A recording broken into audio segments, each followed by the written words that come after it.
Good morning, good afternoon, and good evening. Hello and welcome to Reimagining Motion, a podcast from the High Volume Transport Applied Research Program, which is undertaking research into the complex and interrelated issues of sustainable transport across Africa and South Asia. The High Volume Transport Applied Research Program, HVT, is an £18 million investment by the UK Foreign, Commonwealth and Development Office, FCDO. I'm Holger Dugman, your host for today's session. Welcome. African cities are growing fast. Urban populations in Africa are set to increase by 950 million people by 2050, and over 65% of the continent's population expected to live in urban areas by 2060. This offers immense opportunities as well as challenges for transport infrastructure to meet the needs of the people and the economic growth, alongside meeting the urgent progress needed to address climate change. This series looks at the opportunities and challenges in transport development for African cities.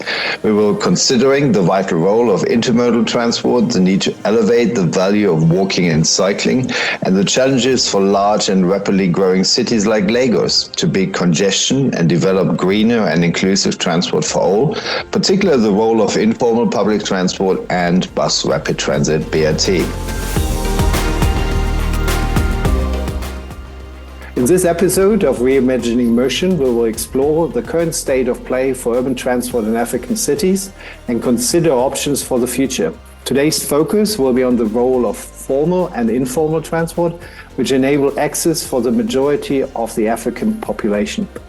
I'm very delighted to be talking to Simon Saddier, Senior Urban Transport Specialist at the World Bank, and he's also the Urban Mobility Pillar Lead at SSATP, the African Transport Policy Program. Simon has a master's in urban planning and worked for several leading institutions in sustainable transport, including working for the French aid agency AFD in Ghana for several years.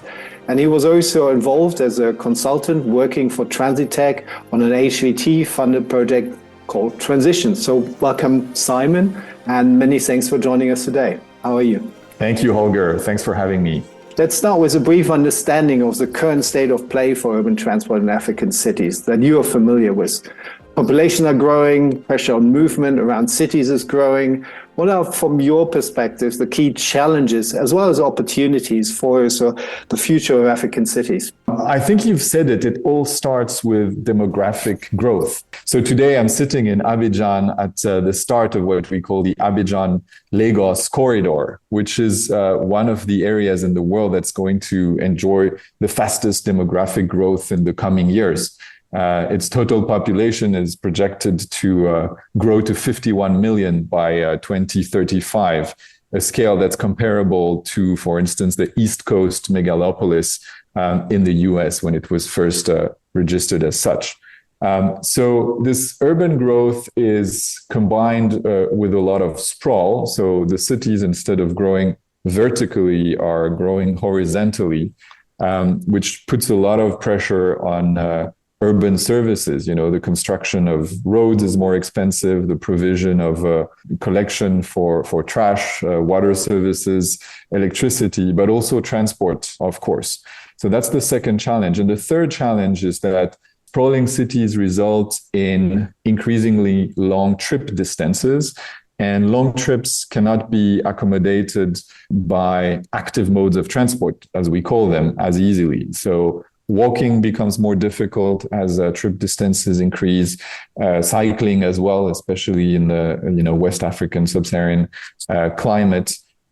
So there is increased dependency on motorized modes of transport, which is a challenge in itself, because then you need to have the infrastructure that is adequate to sort of accommodate this growth.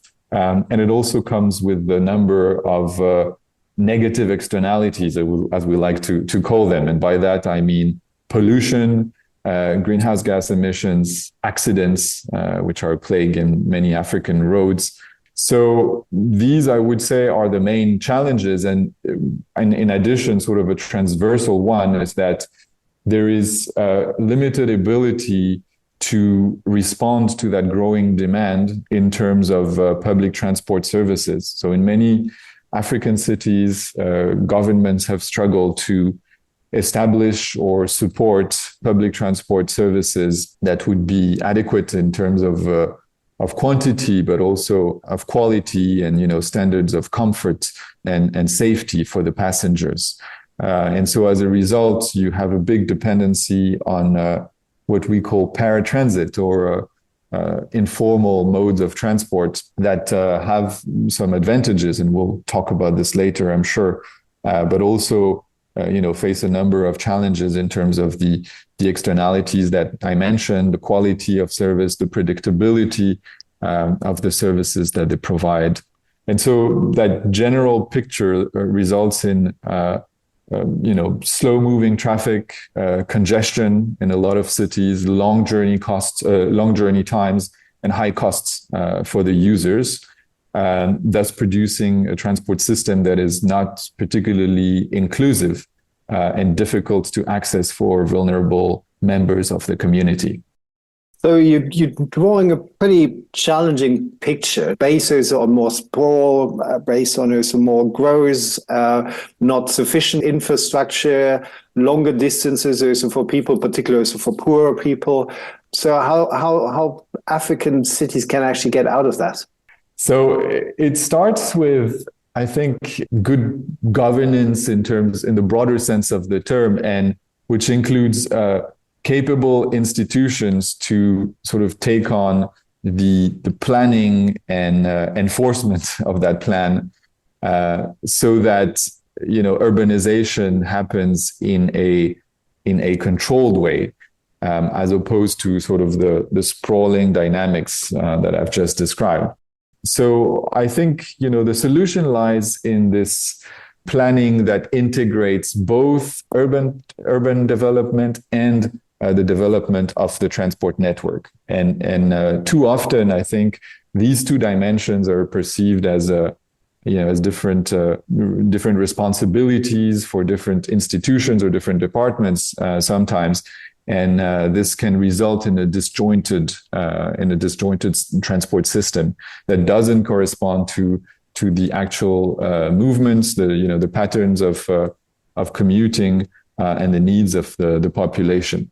This sounds all good, but we also hear that for quite some time. So in terms of finance, better governance, urban planning, what makes you optimistic? Are there any cases where you're working on, or like colleagues have worked on, where you feel like, okay, this is actually heading in the right direction? Yes, I mean, what makes me optimistic is that in those cities, there is a strong foundation with the existence of extremely resilient popular transport or paratransit transport systems. So, despite its faults, the paratransit network moves around millions of urban Africans every day.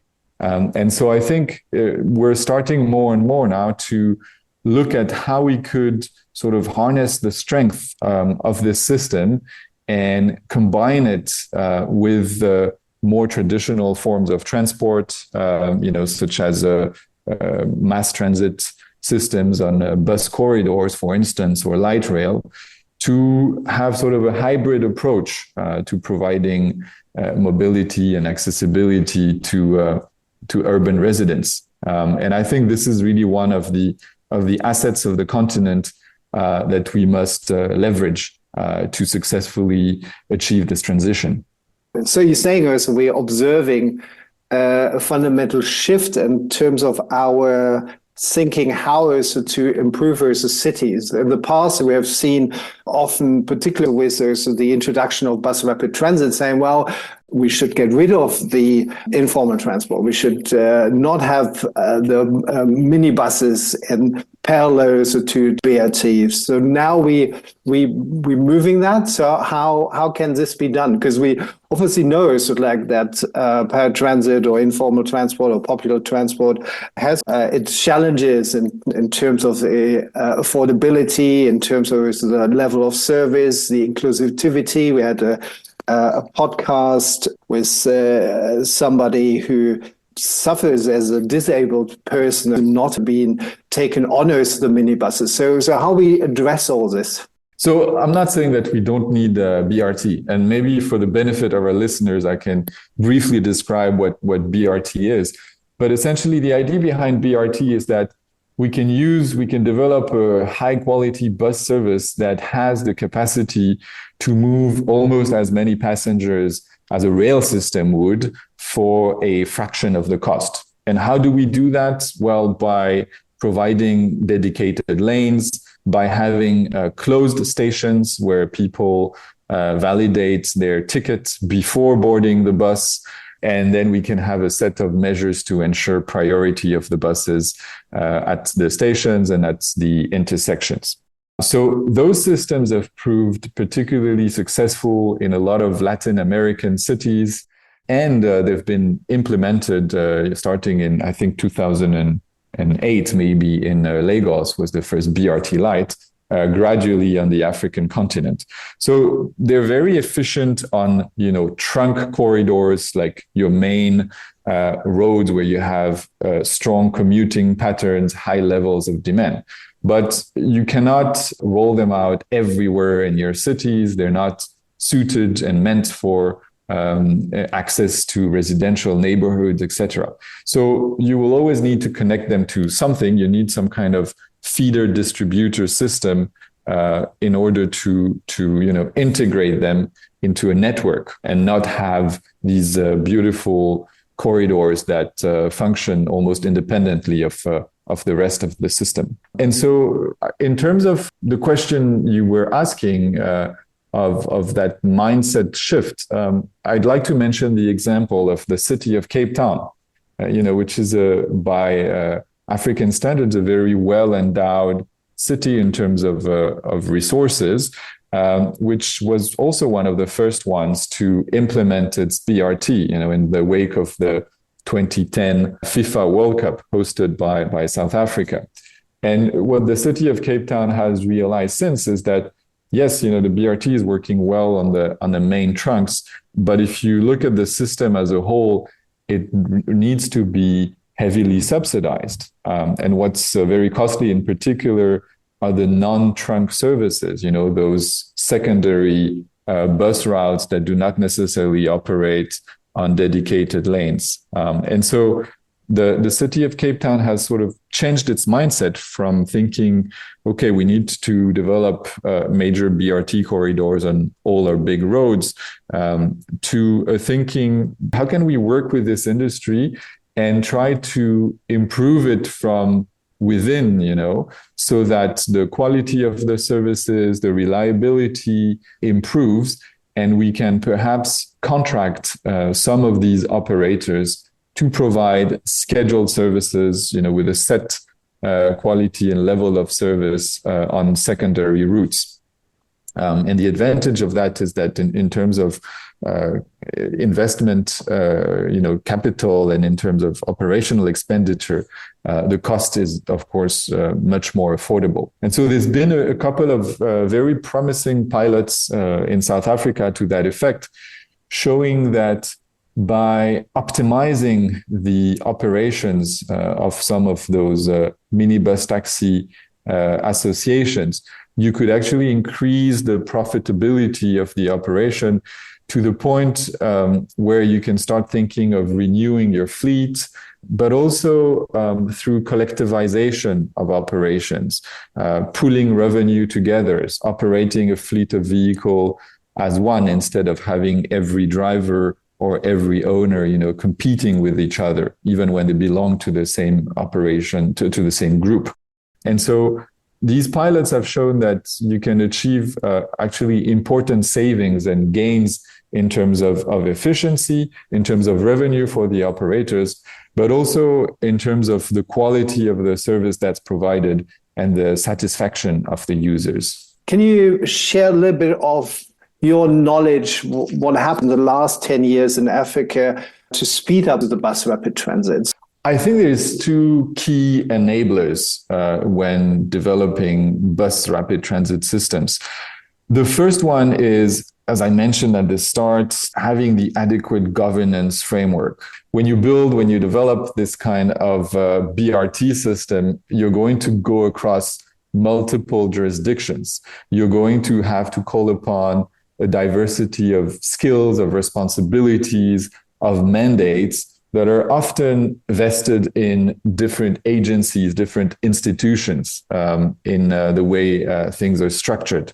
And so what we've found is that some of the cities that have been the most successful in implementing BRTs, or actually reforming public transport for that matters, are cities where you have a certain coherence in terms of spatial perimeter and in terms of responsibilities and mandates. And with that, I'm hinting to transport authorities or equivalent institutions. We call them lead institutions for the governance of urban mobility in a recent SSATP report. But the idea is that it's good to have some kind of lead institution that can either bring together different municipalities, different districts that might, in the previous way things were run, each have a mandate or some kind of responsibility over urban transport. So you need this kind of coordination of integration role. And you might also have had different parts of the urban mobility responsibilities, scattered. So for instance, it's one thing to license the buses to run on a route, but if you don't have adequate traffic management along that route, if that is handled by a different department, or let's say by the police system, how are you going to achieve, the increased commercial speed that you were hoping for? The second, I think, key enabler is integration of the paratransit industry in those BRT projects. And when I say integration, it's not only saying, okay, well, they will sort themselves out and provide feeder services. It's that you need to engage into a meaningful dialogue with the industry from the very early stages of a BRT project, understand how the sector is structured, understand what the expectations of the actors are, understand the political economy, and then find what role they will be able to play in that system. In terms of dialogue, so we have a wide different setup in the informal sector. So we have individual owners, we have unions. How so you can move the dialogue actually forward? So how to even identify who to talk with? So yes, in terms of organizing this dialogue, one of the things we're busy with is supporting the establishment of a consultative platform in several cities between government and the industry. And this is inspired by something that was piloted in Kampala, on which SSATP organized a webinar last year that you will be able to find on our website, whereby the idea was very simple, actually. It was that if you want to set the conditions right to implement any kind of BRT, you need to engage with the paratransit industry. And the paratransit industry was very fragmented at the time, did not necessarily have an open line of dialogue with the government, or there were different parallel channels happening at the same time. And so what was done in Kampala is to say, let's create a neutral platform of engagement, meaning that it's not government calling on the paratransit operators to come to a meeting to them, but the meeting is organized by an independent chairperson, someone who's seen as an honest broker. In this case, Mrs. Amanda Gabirano, who was a lecturer at Makerere University, had done some work with paratransit, also understood how government worked. And so the meeting is convened by this independent chairperson in a neutral venue, a hotel or something like that. And the idea is that it's a platform of equals. So for the first meetings, you try to have a similar numbers of reps from government and from the industry, and people can voice their concerns. And yes, there is a couple of difficult sessions at first when people accuse each other. The industry tells the government that they don't deliver on the promises, that infrastructure is inadequate, and government tells the industry that they're not respecting regulations, etc. But after that, after you've aired sort of this, you can move towards building a common vision, because in the end, no matter what your interests are, everyone recognizes that the situation is suboptimal and that we can improve mobility condition in our city, because we're all, suffering from whether we drive a big SUV and we're stuck in congestion, or, whether we are a minibus driver, but we also see our family not being able to access services, our sister having to walk for a long time every day to reach her place of work, or our kids having to wake up early to go to school. So you develop sort of a common vision, and you start from there working on the how. How can we improve things, and what is the role of everyone? And in that respect, talking about regulation has proven very useful. In that kind of platform, you can start having an in-depth discussion on regulation, so that regulation is not perceived just as a tool to control or to sanction the operators, but as a way also to protect their market. Thanks, Simon. We talked earlier about this change of mindset, and that's obviously affects how the World Bank as one of the international donors providers of support. Would you go so far that we really see then there's a shift from going away from bus rapid transit to improving paratransit, or is it both? Or how this can be also done in the future? Because providing particular loans to small scale operators might be a challenge. Yeah, no, absolutely. It's definitely not moving away from BRT. I mean, BRT is still very much needed and part of our agenda. I'd say it's both, because as I mentioned, the key here is complementarity. And if you look at the transport network of many of the cities we work in at the moment, one of the challenges is that there is no hierarchy of modes, right? You find moto taxis doing 15, 20 kilometer trips. You find, individual taxis, sedan vehicles also doing long trips.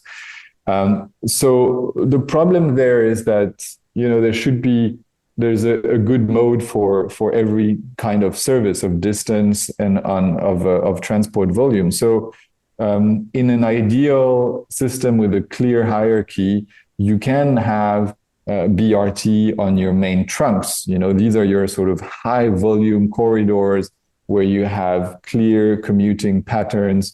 We're talking like tens of thousands of passengers per hour now, right? In the case of some BRTs, it can reach up to like 45,000 per direction per hour. And then you need to feed those massive corridors. So maybe you have your secondary network that could be provided by standard size buses. And then you have your sort of local area or local neighborhood access, for which maybe, using minibuses would be better suited, given the volumes and given the type of roads on which they will be driving. And then you have the last mile connectivity, maybe in some neighborhoods where the roads are unpaved or they're very narrow. And there maybe, moto taxis have a role to play.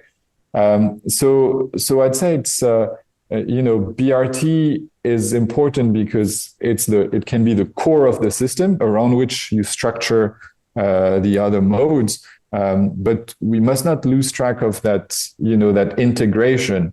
And that's one of the main challenges, because, how do you integrate Well, a little bit through, there is the service planning, there is the regulation, there is the infrastructure that needs to allow you to sort of seamlessly, jump from your BRT to your bus, to your minibus, to your motor taxi. So it can be having stations, having platforms that allow you to do that. And then there is, of course, there is the fare and the ticketing aspects. Can we imagine moving towards a system where you only have one card or one ticket? It doesn't matter what form it has, if it's physical, if it's on your phone, that allows you to go from one mode to the next without having to pay an additional fare every time.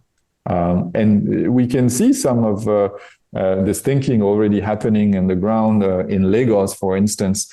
You can jump into some of those minibuses and you swipe your card, the same card you've been using on the metro, for instance, and you connect seamlessly from one mode to the next.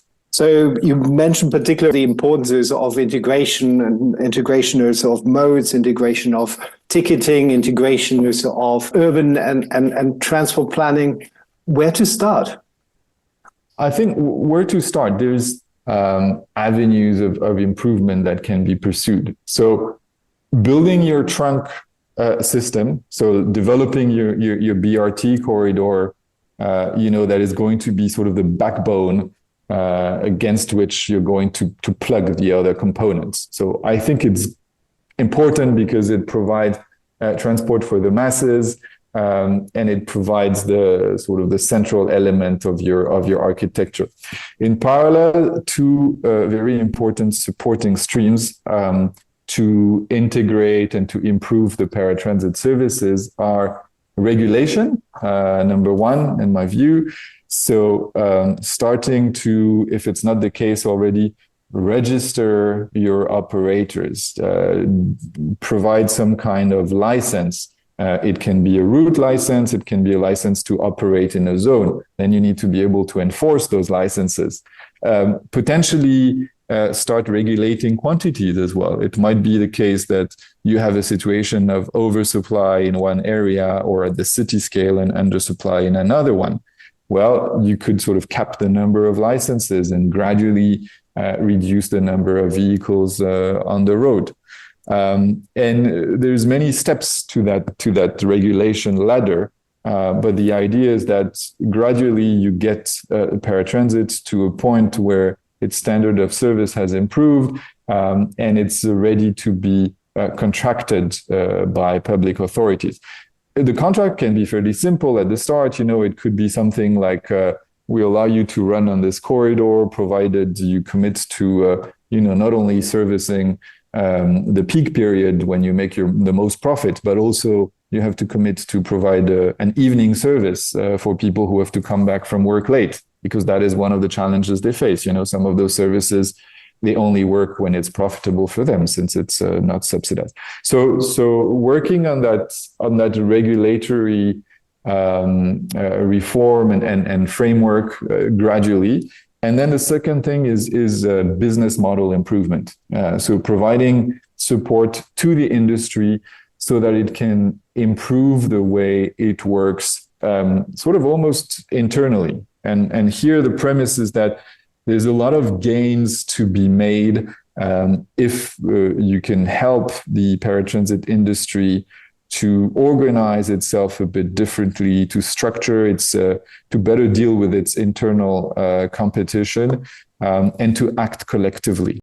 I think we're almost at the end of our podcast. Is there anything else we missed? What final message do you want to convey? Well, I mean, one last thought is I just want to convey the sort of the urgency of our situation, because a lot of our African cities are growing at a rate of, maybe 3% per year, maybe more, maybe less. Economic growth is also happening quickly. And with it, more increase in revenue. And for a lot of people, the dream of owning a car that is coming true at an increasingly fast pace in a lot of our cities. So if we don't act quickly, there's also sort of a battle of the minds to be one, right? Public transport and active modes are currently perceived, broadly speaking, on the continent as the transport modes of the poor. And the priority of a lot of people when they reach a certain level of revenue and social status is really to own your own car. And so until we are able to develop an alternative to that is not only functional, but also, in terms of image, is appealing, is modern, is comfortable, doesn't feel like demeaning to the user to be on a bus or to be waiting in the sun, to be, your shirt gets dirty because the vehicle is not clean. I mean, all those things really have to be taken into account if we want to make public transport sort of the preferred option for the users, and sort of leapfrog that phase of massive automobile development that the West has known. But this is where a lot of cities are heading in the absence of credible public transport alternatives. Thank you. Wonderful. Thank you so much for taking your time, giving us your perspective of the future of urban transport, in particular the role of informal transport as well as of formal transport, bringing that together towards a more integrated vision with better resources, with a strong governance, as well as with a lot of creativity to come up with new business models to bring us all together. So thanks again, Simon. It was a pleasure to have you, and we will share more information about the SSATP program as part of the podcast information. Thanks a lot. Thank you, Holger. It was a pleasure being on the show. Thank you. So thank you for listening to this episode. If you'd like to find out more about the work of our guests and any of the resources, please check out the links in the description. I also encourage you to listen to the other episodes in the series. Also, you can leave us a rating, hopefully a good one, and a review. It really helps others find our podcast. If you'd like to learn more about the work of high volume transport, you can check out our website at transport-links.com, or follow us on Twitter at transport_links, or on LinkedIn at High Volume Transport Applied Research Program. The High Volume Transport Applied Research Program, HVT, is an £18 million investment by the UK Foreign Commonwealth and Development Office, FCDO. The program's new body of research aims to help inform decisions of policymakers in low-income countries and make road and rail transport greener, safer, and more accessible and affordable. My name is Holger Dogman, and you have been listening to Reimagining Motion. Thank you. Stay and travel safe wherever you are. Goodbye and auf Wiedersehen.